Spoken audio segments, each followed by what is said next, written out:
যারা অবসর আছেন একটা সুন্দর দাম্পত্য জীবন, তাদের দাম্পত্য জীবনকে নষ্ট করে দিয়ে নিজের মনের একটু চাহিদা পূরণ করার জন্য এই ধরনের বিবাহিত মহিলাদেরকে ফোন কইরা তাদের সাথে সুন্দর রসের কথা বইলা, তাদেরকে সুন্দর সুন্দর কথা বইলা স্বামীদের থেকে তাদের মনটা নষ্ট করেন না।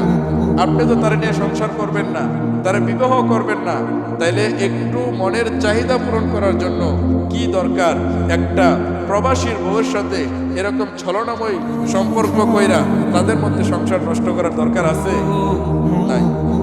এই কথাগুলো হয়তো অনেকের কাছে খারাপ লাগবে, কিন্তু ভাই দেখেন, প্রবাসী ভাই যার ভাই বিদেশে আছে, যার ছেলে বিদেশে আছে, তাদের মনের খবর, তাদের কষ্টের খবরটা একটু শুনেন। তারা বলে না, প্রবাসী ভাইয়েরা তার বাবার কাছে, তার ছেলের কাছে, তার বউয়ের কাছে তারা যে কি পরিমাণ কষ্ট করে, এই কথাগুলো তারা বলে না।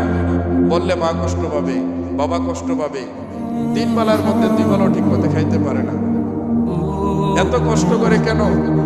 পরিবারের মুখে হাসি ফোটানোর জন্য।